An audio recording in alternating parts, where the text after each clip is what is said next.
शिल्पा और राजेश ने जब देखा कि वाणी बालकनी में चली गई है, दोनों ही दबे पांव उसके रूम में आए और उन्होंने उस ड्राइंग को उठाकर देखा। पहले उस ड्राइंग को शिल्पा ने देखा। शिल्पा ने जैसे ही ड्राइंग को देखा, शिल्पा चौंक गई। उसे समझ नहीं आया कि वो ये क्या देख रही है, ये सच है या सपना। यह देखकर राजेश ने उससे इशारे से पूछा, क्या हुआ? शिल्पा ने कुछ नहीं कहा। शिल्पा ने वो ड्राइंग राजेश को बताई।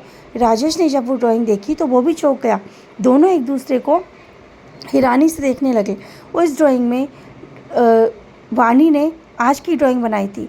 जो घटना आज राजेश के साथ हुई, उस ड्राइंग में एक नीम का पेड़ बना हुआ था, वही नीम का पेड़ जिसके पास से आज वो होकर आए थे। और आश्चर्य की बात ये थी कि उस नीम की पेड़ी से लिपटा हुआ एक आदमी जो राजेश की तरह दिख रहा था। जिस तरह आज राजेश को नीम की पेड़ की टहनी ने दबोच लिया था, उसी तरह से वो नीम के पेड़ की टहनी एक जेंट्स को दबोचे हुए थी। और वो आदमी हूबहू राजेश की तरह लग रहा था। जो एक्सीडेंट आज उनके साथ हुआ, उसके बारे में ना तो उन्होंने घर में किसी से बात की, ना किसी को बताया, और ना ही वाणी वहाँ मौजूद थी। फिर भी वाणी ने हूबहू वैसी की वैसी ड्राइंग कैसे बनाई? यह देखकर राजेश और शिल्पा दोनों चौंक गए। उन्हें कुछ समझ में नहीं आया। उन्होंने वो ड्राइंग को वहीं रखा और जब उन्होंने बालकनी में जाकर देखा तो बालकनी में वाणी खड़ी हुई थी, उदास। शिल्पा ने वाणी के कंधे पर हाथ रखा। जैसे ही वाणी ने पलटकर शिल्पा को देखा, वो शिल्पा से चिपक गई। शिल्पा ने वाणी को अपनी गोद में उठाकर पलंग पर लेटाया तो देखा तो वाणी की गहरी नींद लग चुकी थी। शिल्पा ने उसे सुलाया। शिल्पा और राजेश अपने कमरे में आ गए और दोनों आपस में बात करने लगे कि ये क्या है, ये सब कैसे हुआ। आज जो कुछ हुआ उसके बारे में हमने घर में किसी से भी बात नहीं की, यहाँ तक कि माँ को भी मैंने कुछ नहीं बताया। फिर हमारी वाणी ने ये सब कुछ ड्राइंग कैसे बनाई? क्या है हमारी ये पहेली तो सुलझने का नाम ही नहीं ले रही है, ये गुत्थी और उलझती जा रही है। राजेश ने कहा, कुछ भी कहो, हमें इसके बारे में कुछ ना कुछ तो करना ही पड़ेगा।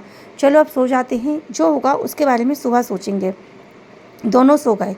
सुबह उठे। सुबह उठते ही दोनों का मन बहुत अच्छा लग रहा था। सुबह की पहली किरण जैसे उनके लिए कोई नई उम्मीद लेकर आई है, यही सोच के साथ दोनों उठे। बच्चे भी बहुत एक्साइटेड थे। रात को ही राजेश ने बच्चों से प्रॉमिस किया था कि वो सुबह उन्हें ज़ू घुमाने के लिए लेकर जाएगा। रामपुर का ज़ू बहुत शानदार था, सभी लोग यहाँ की बहुत तारीफ़ करते थे। तो इसीलिए राजेश ने बच्चों से प्रॉमिस किया था कि सुबह वो उन्हें लेकर जाएगा। सुबह उठते ही राजेश और शिल्पा दोनों बच्चों को लेकर घुमाने के लिए चले गए। वहाँ से घूम फिर कर आए। दोपहर हो चुकी थी। दोपहर का खाना खाने के बाद कुछ देर उन्होंने घर में बिताया। शाम हो गई थी। राजेश ने कहा, शिल्पा शाम हो गई है, हमें अब निकलना चाहिए। शिल्पा की माँ ने कहा, बेटा आज रात और रुक जाओ, सुबह चले जाना। पर राजेश ने कहा, नहीं माँ जी, अब हमें आज निकलना ही पड़ेगा, क्योंकि कल मुझे जाकर शिमला में बहुत सारे काम निपटाने हैं, फिर कभी हम बहुत जल्दी आएंगे।